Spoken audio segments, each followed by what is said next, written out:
Bonsoir et bienvenue. Ce soir, nous accueillons deux conférenciers, les architectes Pia Durisch et Aldo Noli de l'agence tessinoise Durisch & Noli. Tous deux sont cette année professeurs invités à la section d'architecture et se partagent l'enseignement du projet de bachelor deuxième année au sein du même atelier. Diplômés de l'École polytechnique fédérale de Lausanne, Pia Durisch et Aldo Noli ont tous deux travaillé dans le bureau de Santiago Calatrava dans les années 80. Après cela, en 1993, ils fondent ensemble leur propre bureau à Lugano. La rigueur typologique, leur sensibilité pour la construction et les matériaux, certainement hérités de Peter Zumthor, auprès duquel Pia Durisch a été assistante, des formes et des structures simples et claires définissent l'architecture rigoureuse de Durisch & Noli. Leurs bâtiments font allusion à l'ère célèbre du néo-rationalisme tessinois, qui était une force régionale importante dans les années 70, et c'est peut-être aujourd'hui une reprise tranquille. À leur actif, en plus de diverses maisons individuelles, Pia Durisch et Aldo Noli sont sollicités pour des programmes publics tels que le Swisscom Service Center à Ljubljasko, des écoles ou des espaces d'exposition. Aujourd'hui, ils travaillent sur le tribunal pénal fédéral de Bellinzona et 280 logements pour étudiants à Lucerne. Leurs projets reçoivent plusieurs distinctions. Le Max Museo à Chiasso et le Centre pour la formation professionnelle de la Société suisse des entrepreneurs à Gordola sont récompensés par le prix SIA Ticino pour le meilleur bâtiment public. La maison pour un sculpteur à Mendrisio est récompensée, elle, par le prix SIA Ticino pour le meilleur bâtiment privé. Parallèlement à leur bureau, ils gardent une activité académique. En 2006, ils sont professeurs invités à l'Université de Venise. Régulièrement, ils participent à des cycles de conférences. Un aperçu de leurs travaux est aujourd'hui publié dans une petite monographie chez Quart Verlag, Lucerne. Je passe maintenant la parole à Pia Durisch et Aldo Noli. Merci. Bonsoir. C'est un grand plaisir pour nous de pouvoir présenter notre travail ici à Lausanne. On vous montrera cet concept, une sorte d'extrait de notre travail. Dans notre quotidiennité contemporaine, nous sommes continuellement confrontés avec des images et des impulses qui nous arrivent de plus différentes disciplines et secteurs. Cette richesse est sûrement un impulse très important pour notre vie et notre travail. Mais c'est aussi pour cette raison que nous croyons important de reconnaître et de vivre le hic et nunc, l'ici et maintenant, la particularité du local en contraposition conceptuelle au global. En paraphrasant Walter Benjamin, c'est son hic et nunc, son existence unique au lieu où elle se trouve, que nous fascine en rapport avec une œuvre architecturale. Avec notre travail, nous cherchons de 1993 à nous confronter avec les faits basilaires de notre territoire et de notre société et d'économie. De ce point de vue, la profession de l'architecte exerce une grande fascination, la sensation de bâtir quelque chose d'utile pour la société et une sensation de grande satisfaction. De l'autre côté, la quotidiennité de la pratique professionnelle de l'architecte est devenue aujourd'hui très complexe. Et le rôle même de l'architecture, et avec le terme architecture nous entendons pas tout ce qui est bâti, mais seulement l'architecture, et des architectes est mis en question. Dans nos projets, nous recherchons toujours le développement durable.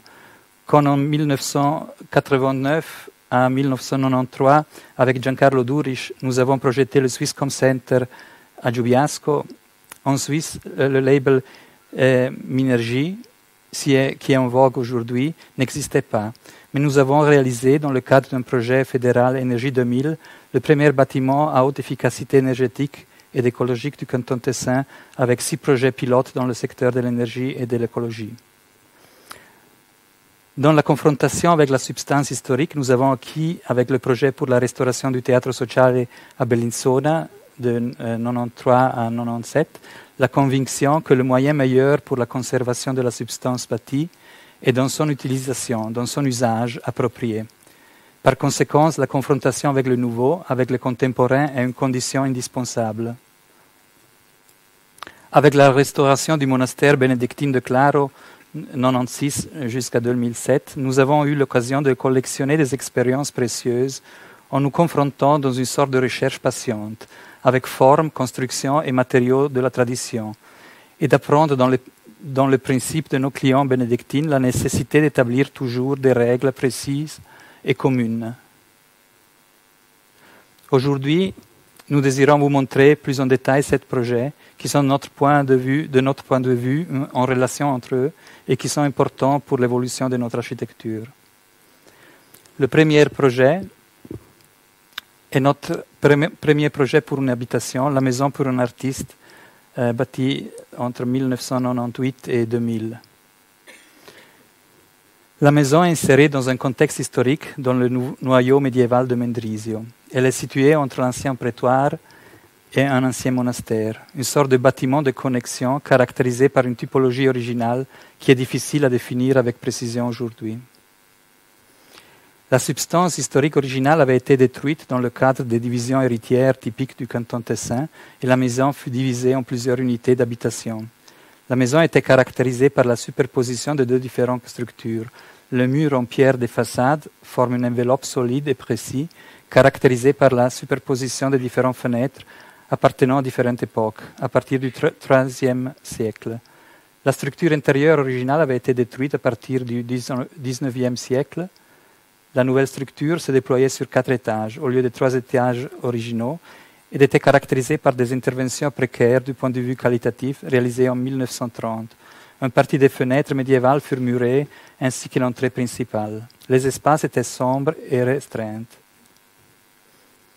La démolition intégrale de la structure intérieure récente apparaît comme la seule solution raisonnable pour une utilisation future de la maison. Avec ce geste de libération et la réduction de la substance à la structure médiévale originale et l'ouverture des fenêtres originales murées, il se présentait l'occasion pour une redéfinition intégrale de la substance historique. La démolition permet l'introduction d'une nouvelle structure rationnelle en béton dans l'enveloppe médiévale. Une structure précise et claire qui en même temps constitue tous les espaces.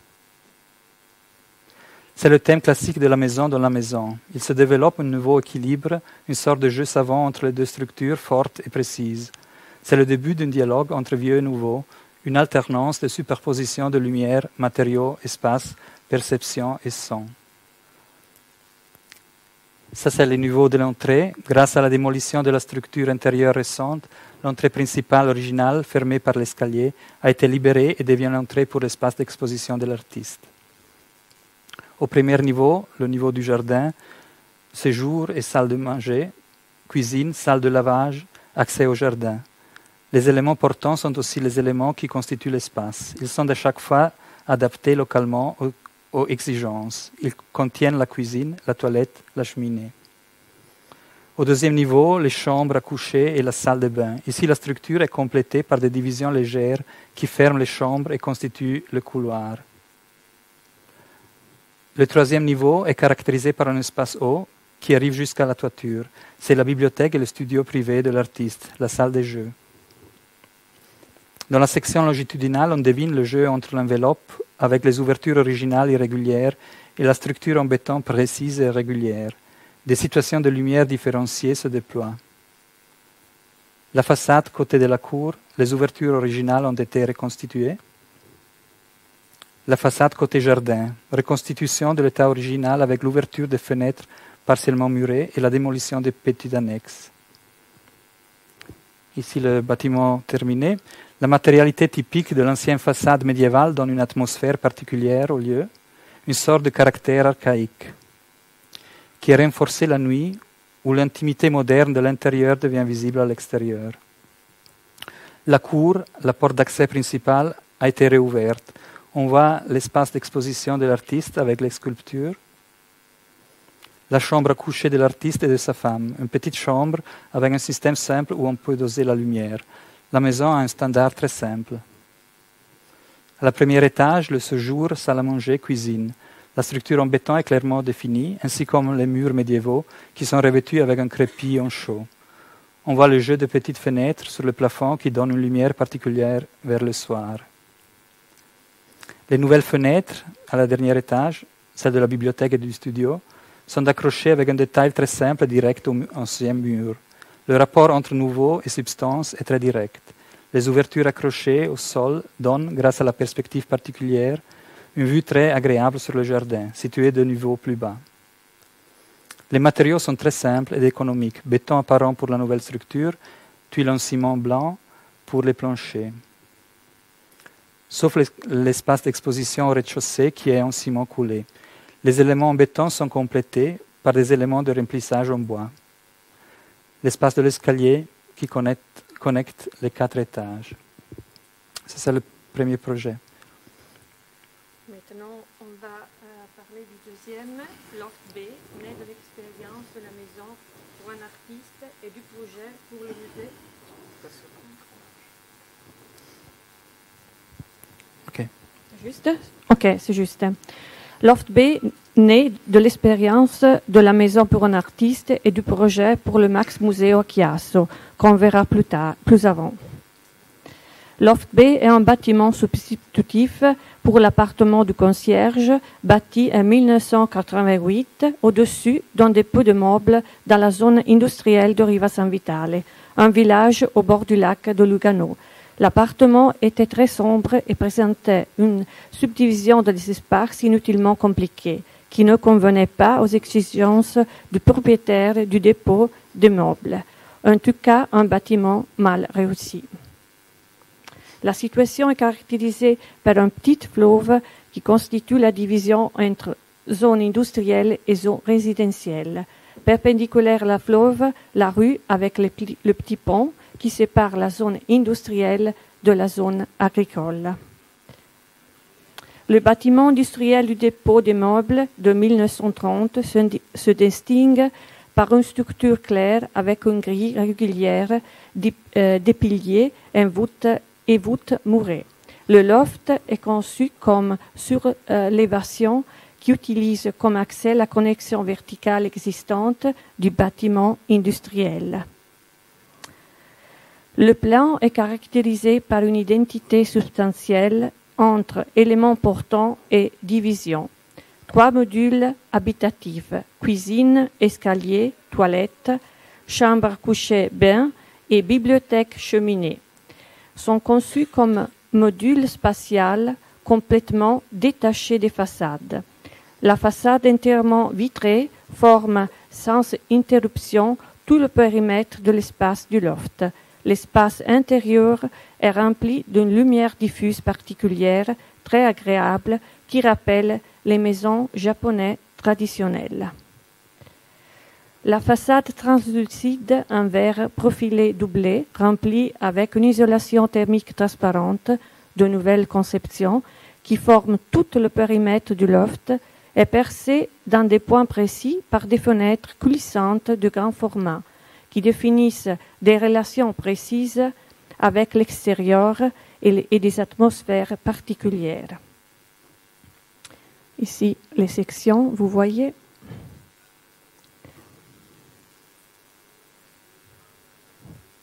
Le nouveau bâtiment reprend dans sa matérialisation les éléments typiques du contexte industriel, de façon analogue aux lanternaux, au vitrage et les serres du contexte. L'enveloppe verticale est entièrement en verre. Les façades extérieures sont constituées intérieurement par des modules alignés sur la grande surface, constitués par 2 éléments en verre profilé qui contiennent une laine de verre nouvelle. Ça, c'est 2 fois.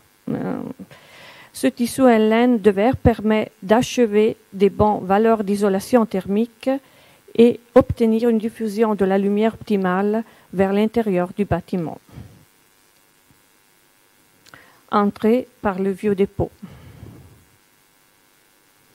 La façade translucide, un verre profilé double qui forme tout le périmètre du loft, est percée par des points précis, par des fenêtres coulissantes de grand format, qui définissent des relations précises avec l'extérieur et créent des atmosphères particulières en rapport avec l'extérieur. L'espace est éclairé d'une lumière diffuse, naturelle, presque sans ombre. La relation avec l'extérieur sont placées avec précision, comme des tableaux. L'espace extérieur est toujours présent à l'intérieur à travers des grands vitrées coulissantes. Les 3 modules spatiaux sont clairement perceptibles dans la continuité de l'espace comme éléments portants. Les espaces éclairés, blancs, simples, laissent beaucoup de liberté aux exigences habitatives individuelles. Les espaces généraux sont agréables à vivre. La grande terrasse sur le toit du dépôt s'ouvre vers le village de Riva San Vitale et vers l'industrie. L'atmosphère typique du loft vient à se créer. Le module spatial entre la bibliothèque, zone de relax et l'espace principal est utilisé comme zone de rangement avec des meubles en aluminium qui font partie du projet architectonique. Et la bibliothèque. Dans cette zone de relax aussi, une cheminée a trouvé sa colocation. L'espace étroit donne l'impression d'intimité, en contraste avec la générosité de l'espace principal, qui a le caractère du grand salon. Un détail de meuble buffet. La salle de bain à l'intérieur du module de la chambre à coucher est éclairée par une lumière zénithale diffuse qui donne une atmosphère souple et agréable. Dans la vue extérieure, ici la façade côté sud, on voit la simplicité structurelle et constructive de ce loft. La matérialisation est simple et reprend les matériaux typiques des bâtiments industriels qui constituent le lieu: béton, verre profilé industriel, grand vitrage. La nouvelle architecture est intégrée dans une façon naturelle dans le contexte. Elle fait partie du lieu. Elle a un équilibre substantiel avec soi-même et le contexte. Le soir, la lumière artificielle de l'intérieur du loft éclaire le contexte dans une façon discrète comme une lanterne et rend visible la vie intérieure du loft. Voilà. Maintenant, on va parler d'un projet très particulier pour nous, que c'est l'île, ce qu'on appelait l'île de la culture à Chiasso, avec le Max Museo et le Spazio Officina. On l'a subtitré La réinvention d'un lieu, c'était le titre d'un article apparu par Bénédicte Lauderer sur Hochparterre, ou À la fin de la Suisse, qui c'était le titre d'un documentaire fait par la NZZ, la Neue Zürcher Zeitung, Folio.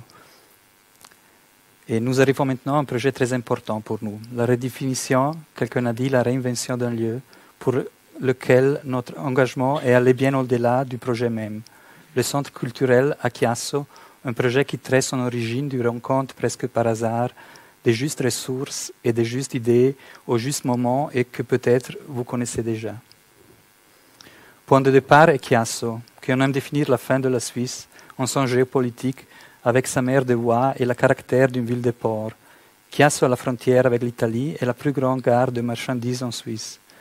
Max Huber, un des plus importants artistes graphiques suisses, aimait Chiasso. Après sa mort, la veuve désirait bâtir un espace d'exposition et un archive pour son mari. On ne se connaissait pas, mais elle avait apprécié notre projet de concours pour un centre d'exposition. Elle nous a contactés avec ses collaborateurs, mais le budget était trop modeste pour acheter un terrain et bâtir un petit musée. La ville de Chiasso, dans une sage politique de la municipalité orientée à la promotion de la culture, avait achevé la restauration du vieux théâtre abandonné en le dotant d'un programme culturel ambitieux, danse avec Caroline Carlson, jazz, théâtre. C'est à partir de là que nous eûmes l'idée de contacter le maire et de lui demander si la municipalité de Chiasso était prête à mettre à disposition un terrain à une fondation privée pour bâtir un petit musée. La municipalité de Chiasso se déclarait prête et nous montrait différents terrains destinés à usage public. Un de ces parcelles était occupé par une structure industrielle abandonnée entre le théâtre et le campus de l'école. Cette structure abandonnée constituait un problème environnemental en toute proximité de l'école primaire. Le vieux garage Martinelli, concessionnaire Renault, Alfa Romeo et Maserati, avait pollué le terrain jusqu'à une profondeur de 3 mètres dans le secteur de la carrosserie peinture. Le dépôt des automobiles, abandonné dès une quinzaine d'années, était couvert avec 900 mètres carrés de vieux ternites ondulés contenant de l'amiante, très détérioré, juste en contact direct avec l'école primaire. Pour nous, les choses étaient claires. Il fallait bâtir le musée au lieu de la vieille usine, en face au théâtre. De même façon, nous avons reconnu que le dépôt des voitures avait le potentiel pour être transformé en salle polyvalente, avec une intervention très économique, si on considère qu'il fallait quand même démonter tous les ternites pour des raisons écologiques et de santé publique. Cette proposition, on voit ici la situation existante du garage Martinelli, rencontrait les faveurs de la municipalité en relation avec le projet pour le Max Museo et il nous donnait le mandat d'établir un master plan pour tous les quartiers des écoles.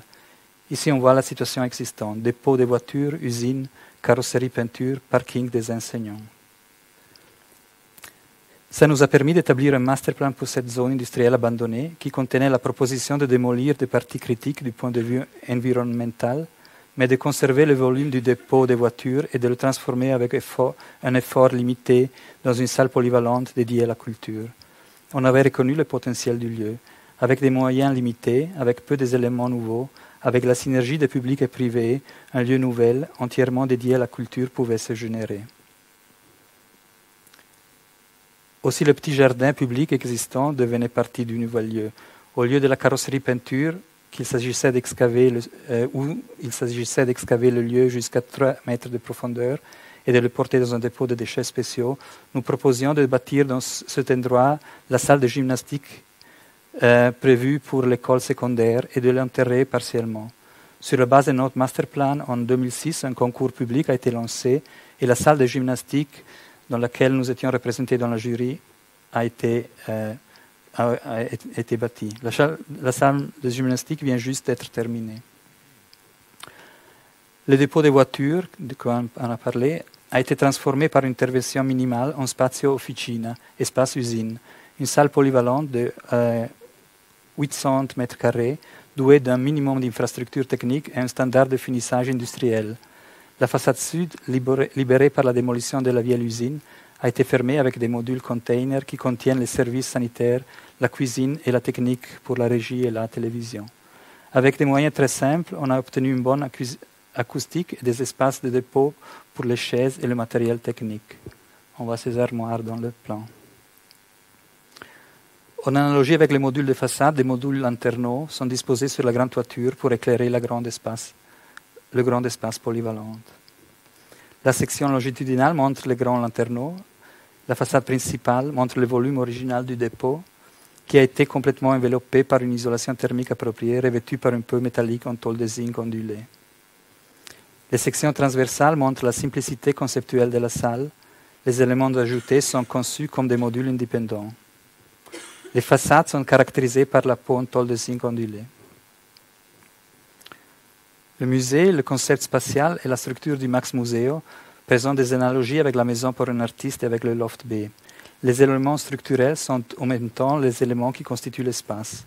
La séquence spatiale est très simple. Au niveau de l'entrée, on trouve le grand porche d'entrée, le bookshop, la cafétéria, les foyers des salles d'exposition.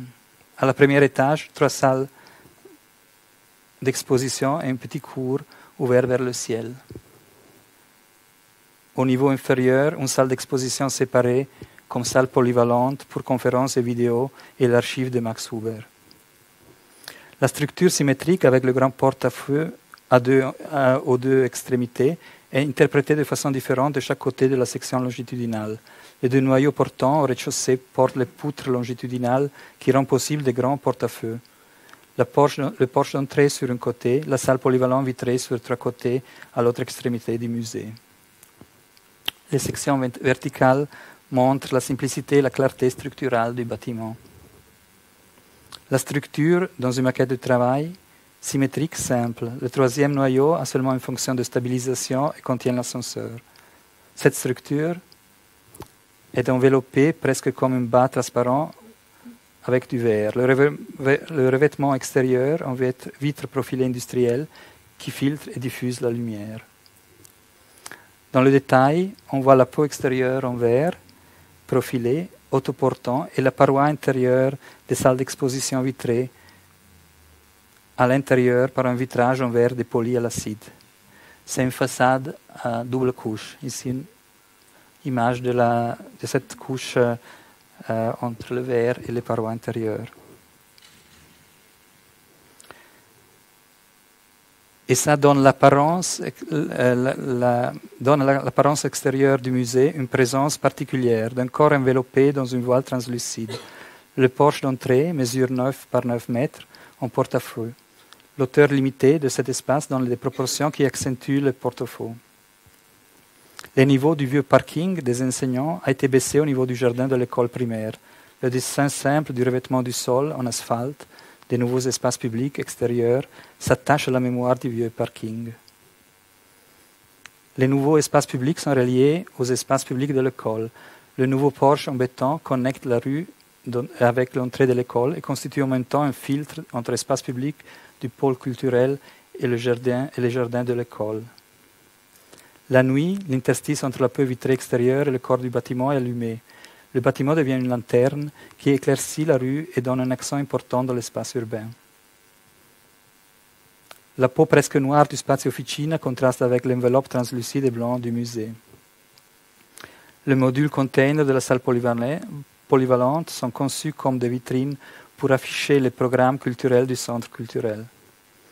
Le foyer du Max Musée, les salles d'exposition dans une image récente, la salle polyvalente double hauteur éclairée de 3 côtés,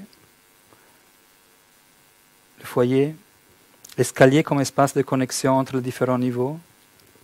Les salles d'exposition sont caractérisées par une lumière diffuse latérale qui peut être réglée par un système de protection solaire. Toute installation technique, chauffage de la masse, ventilation, système électrique est intégrée dans les dalles. Il n'y a pas de revêtement des plafonds ou des parois. Spazio Officina, la salle polyvalente de l'extérieur et de l'intérieur. Avec la première exposition, nous avons créé un système d'exposition très simple avec des panneaux affichés à la structure porteuse de la toiture. Un système flexible avec des possibilités multiples de division de l'espace pour les différentes utilisations. Les lanterneaux donnent un bon éclairage naturel à l'intérieur de l'espace polyvalent. Maintenant, Maintenant, on change de projet. On va à Gordola pour le centre de formation professionnelle de la Société suisse des entrepreneurs. Dans la vue aérienne de la partie orientale du Lago Maggiore, on reconnaît à gauche le delta de la Maggia avec Ascona et Locarno, l'affluence du fleuve Versasca et la zone alluvionnaire du fleuve Ticino. Dans les siècles, la limite entre lac et le bord du lac a toujours été très indéfinie. C'est une zone palustre qui, avec la canalisation des fleuves et la gestion hydroélectrique des eaux, semblait être réglée. Dans les dernières décades, la plaine de Magadino s'est développée jusqu'à devenir un territoire très hétérogène. Agriculture, serre, industrie, airport, infrastructures sportives ont trouvé leur colocation ici. Aussi, la Société suisse des entrepreneurs avait profité des conditions avantageuses pour bâtir ici le centre de la formation professionnelle. Dans les cours des années, le centre de formation de Gordola se développait jusqu'à devenir le centre de la formation professionnelle pour toutes les professions dans le domaine de la construction. Mais le fleuve Ticino et les autres affluents peuvent transformer la plaine en cas de pluie exceptionnelle dans une immense inondation. Dans les années 2000-2003, les ateliers du centre de formation furent complètement inondés 2 fois. Les postes de travail, mais surtout les machines numériques pour le traitement du bois et des matériaux étaient complètement sous l'eau. Chaque inondation produisait des dégâts très forts. Pour s'en sortir de cette situation, la Société des entrepreneurs prenait la décision d'organiser un concours pour la mise en sûreté des ateliers. Le concours demandait d'établir un master plan pour le centre de formation professionnelle. Le programme demandait de projeter 3 sections séparées. Notre projet proposait de réunir les 3 sections dans un seul volume. Le nouveau bâtiment devait être compact, comme une usine, et devait se distinguer par une utilisation efficace, rationnelle et parcimonieuse du territoire.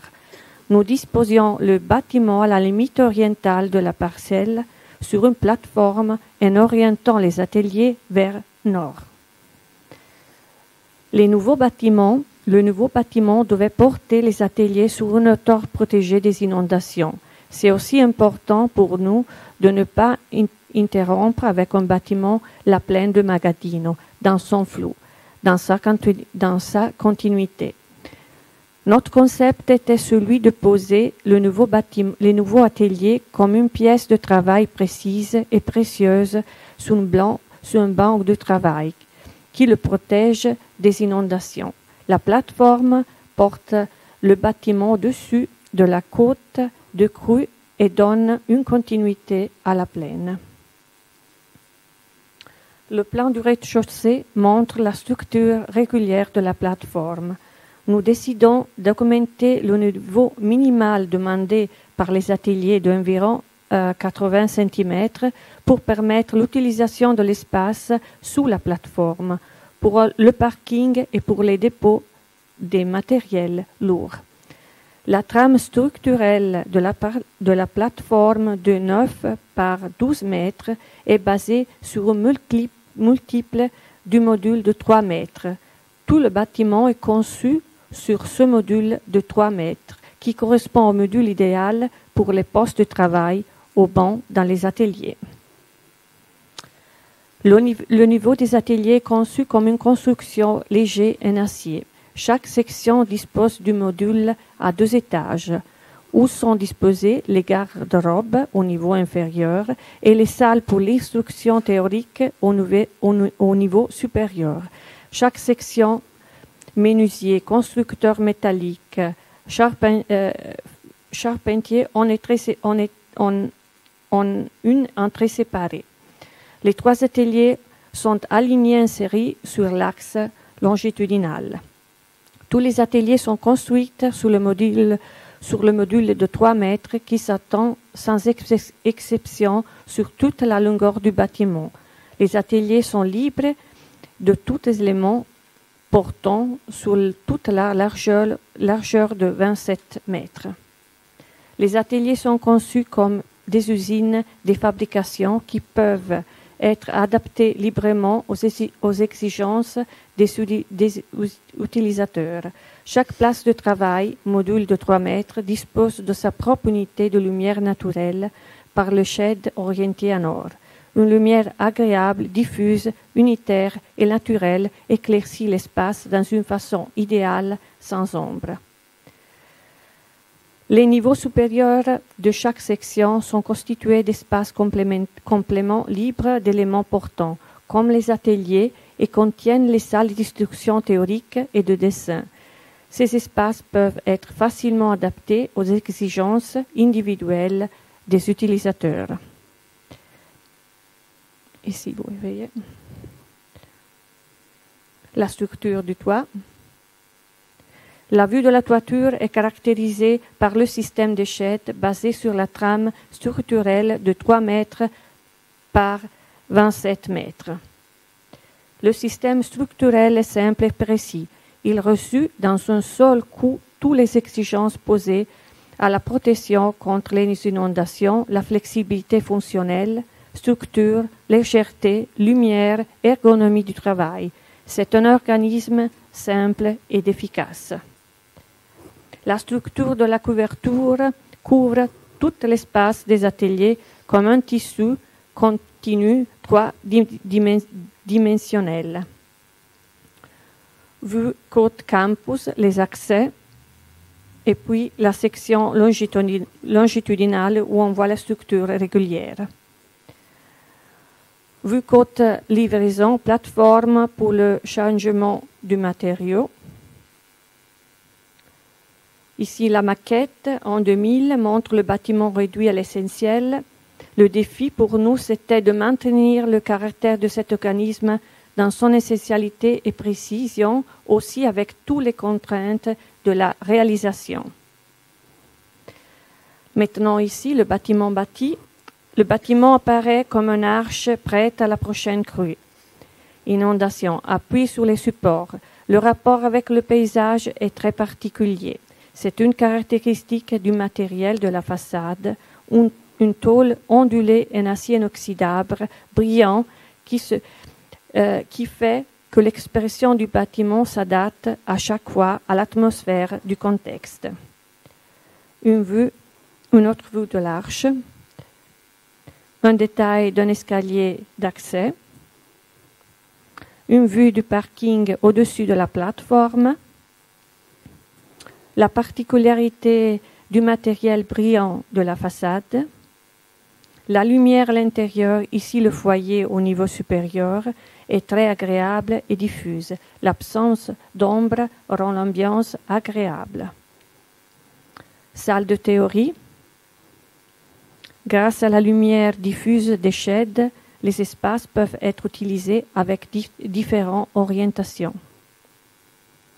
Ici on voit une autre.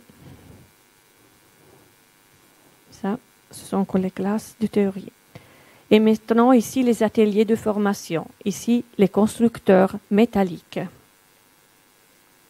Ici, les menuisiers.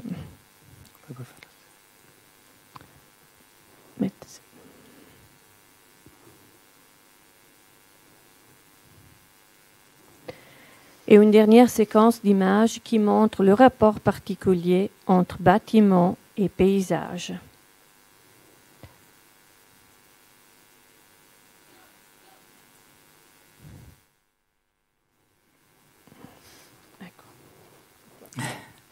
On se passe le témoin.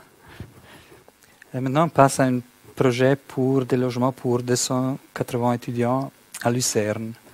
Le concept au niveau du concours s'appelait Domino. C'est un projet très important pour nous parce qu'il constitue le premier essai de nous confronter en concours au dehors du canton Tessin. Il s'agissait de concevoir un projet pour des logements pour 280 étudiants dans le parc du majeur centre pour personnes âgées de la ville de Lucerne, le Betagtenzentrum Eichhof. Le Eichhof est un quartier situé juste à l'accès sud de Lucerne, près de la brasserie Eichhof. Il s'agit d'un quartier résidentiel bourgeois avec des immeubles villas bâtis à partir des années 20 du dernier siècle. Ces maisons urbaines se caractérisent normalement par une typologie très claire, typique des maisons bourgeoises de cette période, sur 3 étages et sur un plan d'environ 12 sur 12 mètres. Le programme du concours prévoyait de bâtir des logements pour les étudiants au lieu de logements pour le personnel du centre pour personnes âgées. Un des problèmes principaux était de bâtir un volume très important de logements pour 280 étudiants, répartis en appartements de différentes dimensions, avec un mix donné par le maître d'ouvrage dans un contexte de maison privée, sans que le bâtiment devienne trop invasif. Nous avons conçu un bâtiment complètement modulaire, qui se base sur le module d'une chambre d'étudiants, qui est aussi le module d'une chambre de maison bourgeoise existante sur le place. En assemblant sur le plan 9 de ce micromodule chambre de 3,90 m pour 3,90 m, on obtient un macromodule d'environ 12 mètres sur 12 mètres qui correspond très bien dans le plan à l'échelle des maisons du contexte. Avec ce macromodule de base, on a bâti tout le bâtiment en modulant le grand volume dans son plan et dans les élévations. La maquette montre bien ce concept et montre comme les macromodules correspondent à la modularité du quartier, mais dans une interprétation nouvelle. L'articulation du volume du bâtiment dans la verticale et dans l'horizontale permet une insertion optimale dans le contexte, soit au niveau d'échelle, soit grâce à la création d'espaces extérieurs qui dialoguent avec le contexte. La structure porteuse est complètement modulaire, sur le module d'une chambre de 3,90 m pour 3,90 m, sans exception. Cette structure, très dense, en apparence presque rigide, permet une flexibilité très grande.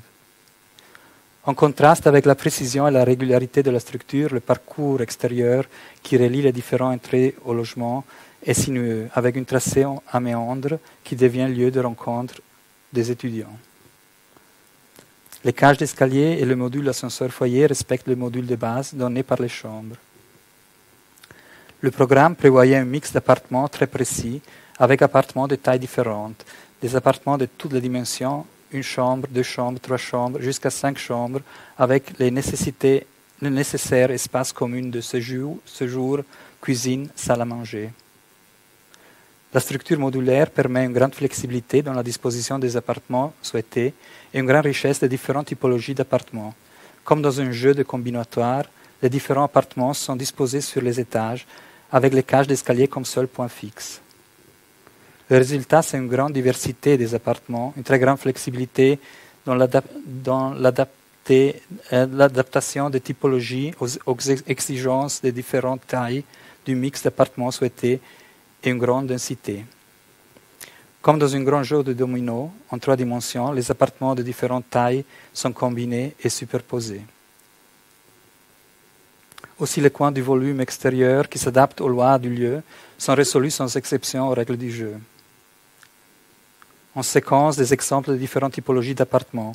Studio, chambre, single, appartement à 1 chambre. Appartement à 2 chambres, à 3 chambres, à 4 chambres avec loggia, à 5 chambres. Une visualisation du concours côté quartier résidentiel qui montre comme aussi dans la façade le module de la chambre est toujours répété et mis en évidence par ce brise-soleil. La vue des maisons bourgeoises du quartier avec les toitures vertes. Le cœur du centre de logement avec les espaces de rencontre. Le module de base, la chambre, et le macromodule de maison est visible grâce à un jeu géométrique particulier des brise-soleil qui déclare la modularité du bâtiment. Ici des exemples, ce sont des images encore de concours, espace de séjour au rez-de-chaussée, accès le soir, une chambre très simple, un standard très simple. Les séjours qui sont toujours à l'intérieur, un séjour. Les logements pour étudiants de l'Université de Lucerne sont en cours de réalisation et vont être terminés à la fin de cette année. Maintenant, on va parler d'un autre projet qu'on a donc en cours, qu'on est maintenant en train de bâtir, et c'est le tribunal pénal fédéral et cantonal à Bellinzona. Oui. C'est un projet qu'on a fait avec des architectes que nous connaissons très bien, nos amis qui sont Valentin Beert et Andrea De Platzes à Coire. Le lieu du projet est un lieu central pour la ville de Bellinzona, la capitale du canton Tessin, qui est caractérisée par nombreux bâtiments publics et institutionnels. C'est le district du gouvernement de la capitale cantonale. L'allée Stefano Francini a été conçue comme projet urbanistique intégral dans la seconde moitié du XIXe siècle et possède un caractère significatif pour l'histoire de la ville. Il s'agit en fait de la première extension projetée de la ville qui symbolise l'adhésion du canton Tessin à la Confédération suisse et la proclamation de Bellinzona comme capitale. Sur l'allée Stefano Francini sont alignés tous les nouveaux édifices publics. Pour le siège du nouveau tribunal pénal fédéral, on a destiné la vieille école de commerce. Grâce à la conservation du corps principal du bâtiment, la substance historique urbanistique est conservée complètement, intacte et inaltérée. Le projet correspond par conséquent à l'idée urbanistique originale. Le caractère particulier de la liste Stefano Francini se conserve et est mis en évidence par la nouvelle conception de l'espace d'accès au tribunal. Avec le tribunal cantonal à côté, le tribunal cantonal à côté, que sera l'objet d'une intervention de restructuration analogue, il sera possible de... Merci. Non ce lo fa. Fa niente. Okay. Non, c'était qu'il serait possible d'avoir un ensemble urbanistique qui correspond au plan original oui, du Viale Stefano Francini, que c'est cette importante extension de la ville de Bellinzone. Alors, il complétera le compart urbanistique. Le corps principal de la tête du bâtiment est conservé et restauré selon les critères de sauvegarde des monuments historiques.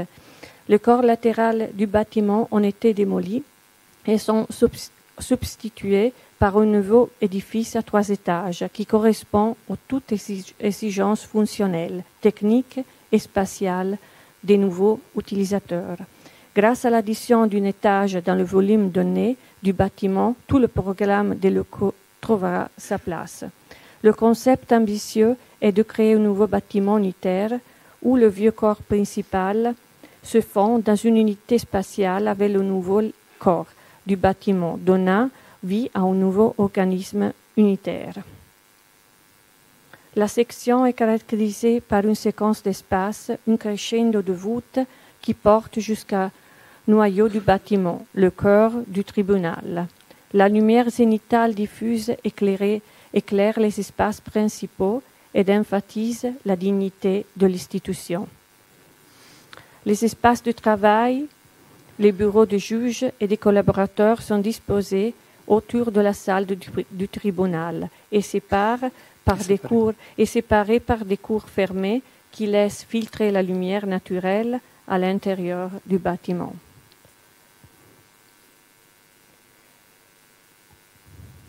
Les images du rendu du concours montrent le concept spatial de la grande salle du tribunal. La section montre la séquence en crescendo des espaces publics alignés sur l'axe principal. Le projet, à l'état actuel, en cours de réalisation, montre comment le projet du concours a pu être réalisé sans perdre ses caractéristiques essentielles. Le concept des espaces avec les voûtes pyramidales et la lumière zénitale a été étendu à tous les espaces publics. On obtient une série d'espaces homologues avec des coupoles qui sont différenciées par forme et dimension. Les coupoles seront réalisées avec une structure composite avec une treille en béton remplie par des éléments préfabriqués perforés. Ici, la salle. La perforation des éléments en béton est nécessaire pour garantir dans la salle une acoustique idéale.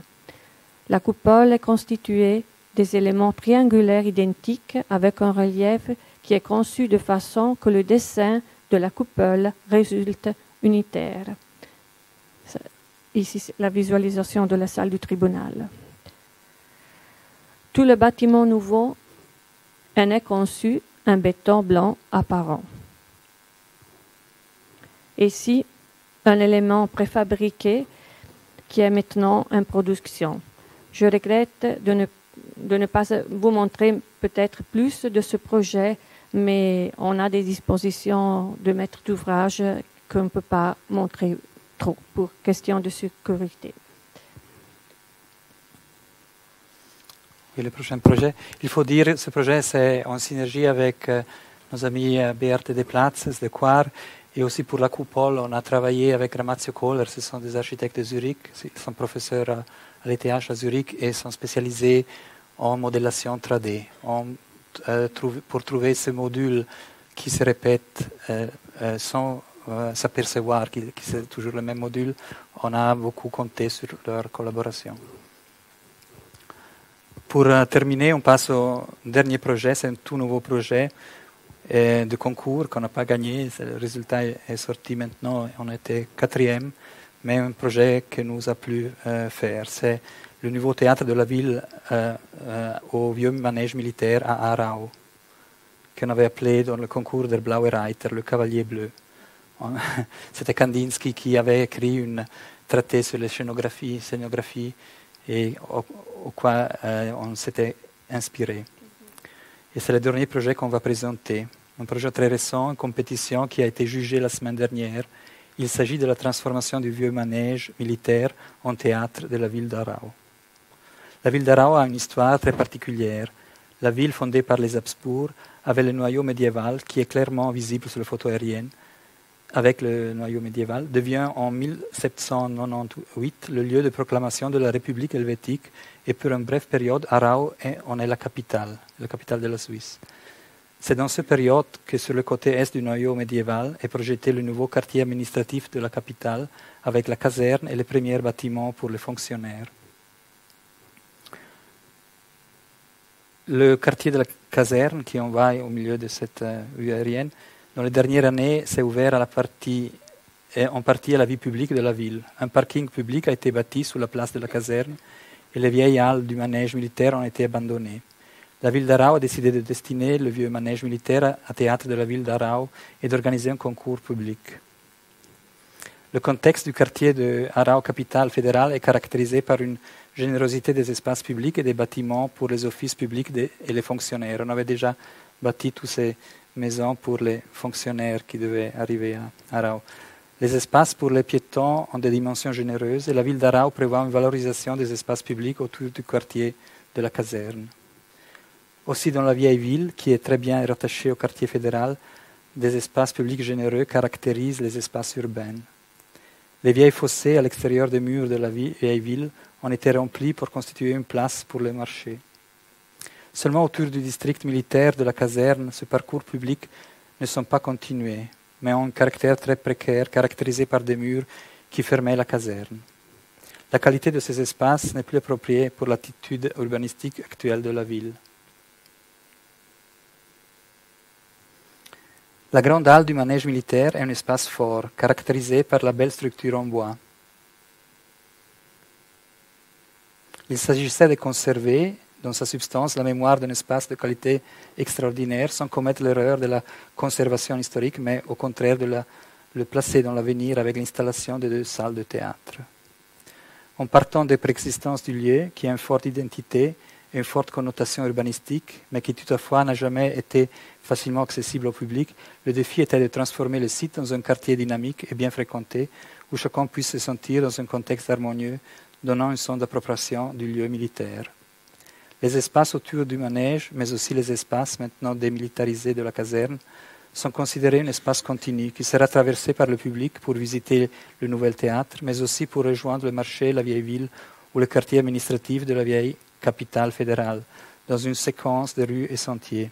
La démolition proposée dans le cadre du concours de l'annexe préfabriquée des années 70 libère le site et permet la création d'un nouveau espace public.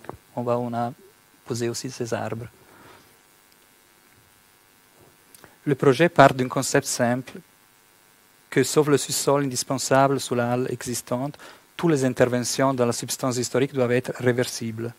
Toutes les infrastructures indispensables au fonctionnement du nouveau théâtre de la ville d'Aarau trouvent leur colocation dans le nouveau sous-sol, qui peut être facilement excavé grâce à l'absence d'un plancher.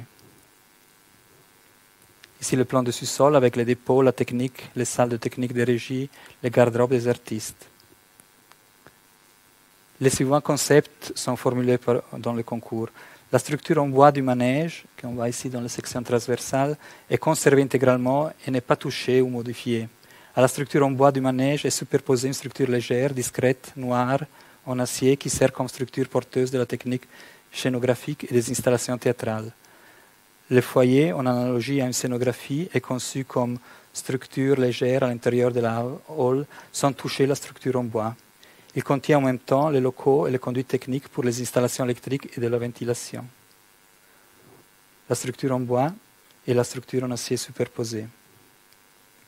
Avec un seul module, celui du foyer, mis au point dans une façon très précise, toutes les exigences pour les 2 salles théâtrales sont accomplies.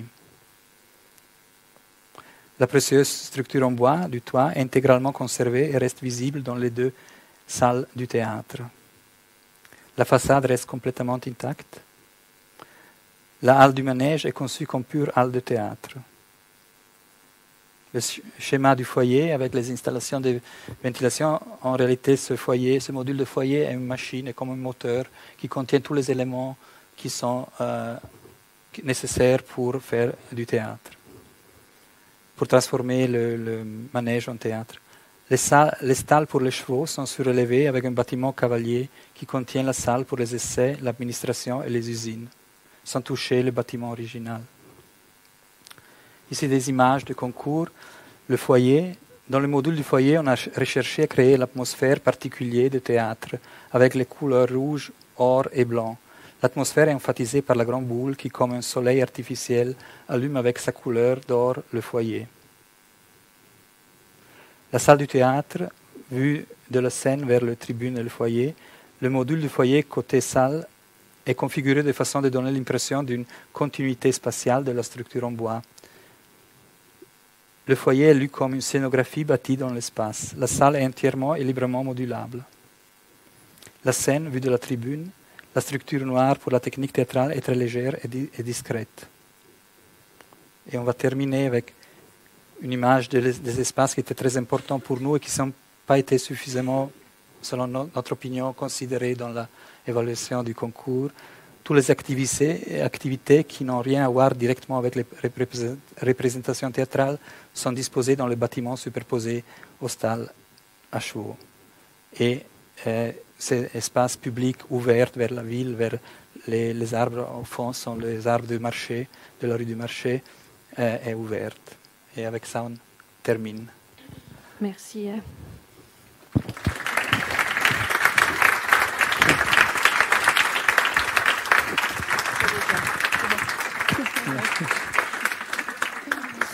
Merci Pia Dorish, Aldo Noli.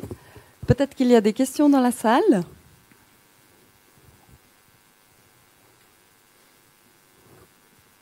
Tout vous paraissait clair.